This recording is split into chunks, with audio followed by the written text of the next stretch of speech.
नमस्कार दोस्तों, मैं doctor Rakesh Singh Gaikwad, dental surgeon एवं कॉस्मेटोलॉजिस्ट होने के नाते मैं चाहूंगा कि मेरे देश के नागरिक स्वस्थ एवं तंदुरुस्त रहें। आज हम डिस्कशन करेंगे एप्थस अल्सर अर्थात मुंह के छाले के बारे में। मुंह का छाला ये आमतौर पर एकदम कॉमन कंडीशन होता है जो कि ओरल कैविटी पे दिखाई देता है। यह बहुत ज़्यादा पेनफुल होता है और यह मैक्सिममली बचपन में बहुत ज़्यादा दिखाई देता है। 40 साल के बाद जो एडल्ट होते हैं उनमें यह बहुत ही कम मात्रा में दिखाई देता है। और जो इसका जो मेन कारण हो जाता है टी सेल जो इम्यूनोलॉजिकल रिएक्शंस जो होता है ना, इसकी वजह से यह जो छाले होते हैं। और जो अब डिस्कशन करते हैं छाले कितने जो एप्थस अल्सर वो कितने प्रकार के होते हैं। एप्थस अल्सर आमतौर पर 3 प्रकार में इसको डिवाइड किया गया है, माइनर, मेजर एंड हर्पेटिक।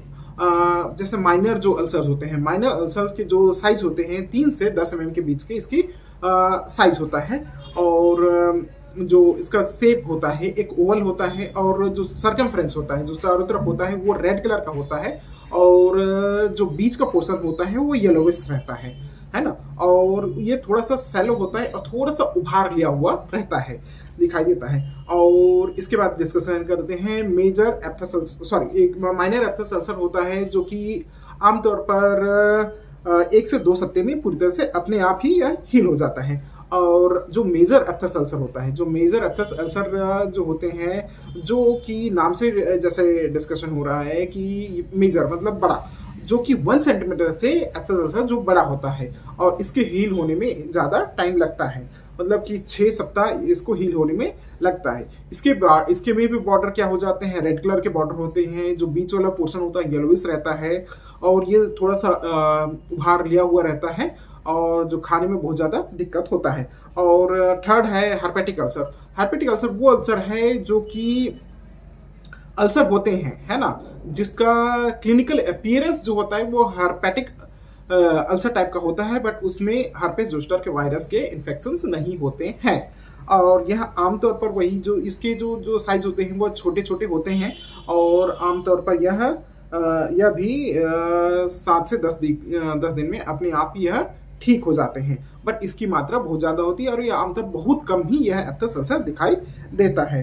और जो इसका जो कहाँ होता है, जहाँ मतलब कि क्लिनिकल साइट्स के बारे में डिस्कशन कर, यह आमतौर पर जीभ में होता है, जीभ के निचले वाले भाग में होता है, होठों के पास होता है, होठों के अंदर वाले पोर्शन में होता है, गाल के अंदर वाले पोर्शन पे ये सबसे ज़्यादा दिखाई देता है। और जैसे कमीशर एरिया में भी बहुत ज़्यादा दिखाई देता है, जॉ के अंदर भी यह दिखाई देता है, ओरल कैविटी में मतलब किसी भी साइड पे अंदर में यह दिखाई देता है। मुंह के छाले के जो अपन सिम्टम्स के बारे में डिस्कशन करेंगे। मुंह का जो अल्सर होता है तो खाने समय बहुत ज़्यादा तकलीफ देता है और जो बिहेवियर हो जाता है वो काफ़ी चिड़चिड़ापन हो जाता है। और जो जिसको भी अल्सर होता है तो वो आमतौर पर वो थका हुआ अपने आप को महसूस करता है। और जो उसका जो होता है जो माउथ का कलर हो जाता है वो थोड़ा सा रेडिश हो जाता है और जो घाव है थोड़ा सा रेडिश हो जाता है और रेगुलरली उसमें पेन बना रहता है। और जो टंग है उस एरिया पे रेगुलरली जाते रहता है। जो एग्जैक्टली जब आप इसका कारण के बारे में डिस्कशन करते हैं, एग्जैक्टली इसका जो कॉज है वो अननोन है, बट कुछ कुछ जो इसके जो कारण होते हैं उसके बारे में अपन डिस्कशन करते हैं। जो बहुत ज़्यादा तला भोजन हुआ भोजन करते हैं, मसालेदार भोजन करते हैं, उनको एप्थस अल्सर ज़्यादा होता है। और जो एसिडिक पदार्थों का जो सेवन ज़्यादा करता है उसको भी एप्थस अल्सर होता है। जो कि ओरल हाइजीन काफ़ी मेंटेन नहीं रखता है तो उसको भी ये अल्सर होता है। और गाल के अंदर वाले पोर्शन में जैसे रेगुलरली वहाँ कटते रहता है और उसको ध्यान नहीं देते हैं तो भी यह अल्सर एप्थस अल्सर में कन्वर्ट हो जाता है। और कुछ पर्सन को किसी चीज़ से एलर्जी होती है, वो एलर्जी होने के बावजूद भी अगर उस चीज़ को कंज्यूम करते रहते हैं तो भी वो एप्थस अल्सर होने के चांसेस बना रहता है। और कुछ पर्सन्स में विटामिन की कमी की वजह से हो जाता है और न्यूट्रिएंट्स की कमी की वजह से होता है, आयरन की कमी की वजह से भी हो जाता है। और कुछ केसेस में जो होता है हार्मोनल इम्बैलेंस की वजह से हो जाता है, स्ट्रेस की वजह से भी हो जाता है, ट्रॉमा की वजह से हो जाता है, सिस्टमिक डिसीज की वजह से भी हो जाता है और इम्यूनोलॉजिकल फैक्टर्स भी ये कुछ केसेस में अपन देखा गया है कि एप्थस अल्सर का कारण होते हैं।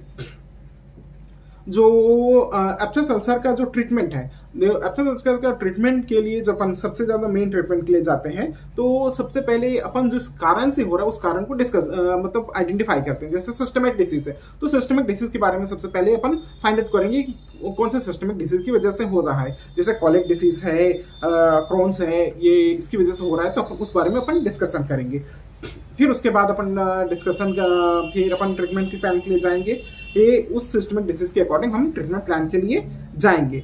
और कुछ कुछ पेशेंट में अपन इम्यूनोलॉजिकल रिएक्शंस हो रहे हैं तो उस इम्यूनोलॉजिकल डिसीज को, उस इम्यूनिटी के बारे में अपन जो जिस इम्यूनिटी की वजह से हो रहा है वो रिएक्शन की वजह से, तो उस रिएक्शन को आइडेंटिफाई करके उस चीज को सॉर्ट आउट करेंगे।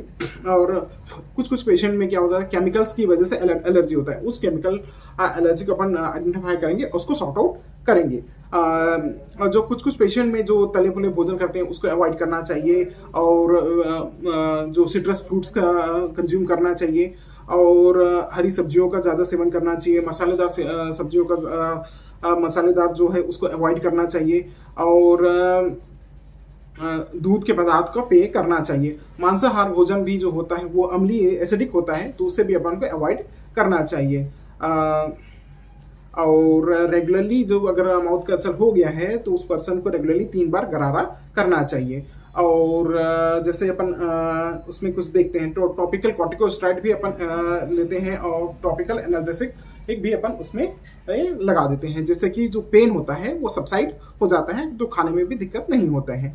और रेगुलरली जैसे उसमें जो कॉर्टिकोस्टेरॉइड जो एप्लीकेशन है उस first line of topical application है, मतलब कि सरफेस में डायरेक्टली उसको लगाते हैं, जो कि फर्स्ट लाइन ऑफ ट्रीटमेंट है। और बेटमेथासोन का भी अपन आप उसमें ये ऑइंटमेंट लगा सकते हैं, और 4 से 5 बार उसको लगाना चाहिए। और जो इसका जो ट्रीटमेंट ज़्यादा ही गंभीर नहीं होता है, बट भी अपन इसको भी थोड़ा सा ध्यान देना चाहिए। जैसे जैसे अपन ट्रीटमेंट प्लान ये करते जाएंगे और हाइजीन को मेंटेन करते जाएंगे, आपका जो अल्सर्स है, मुंह के छाले हैं, वो कम होते जाएंगे। जो सबसे मेन अगर अपन इसको बचना है तो अपन को क्या करना चाहिए, बचने के जो तरीके हैं उसमें सबसे पहले अपना ओरल हाइजीन अच्छे से मेंटेन करना चाहिए, regularly twice a day brush करना चाहिए, और साल में 2 बार डेंटिस्ट को, अपने डेंटल सर्जन को 1 बार 2 बार विजिट करना चाहिए। और कुछ भी आप कमेंट पूछना चाहते हैं, क्वेश्चन पूछना चाहते हैं, आप कमेंट बॉक्स में आप पूछ सकते हैं। Okay, thank you.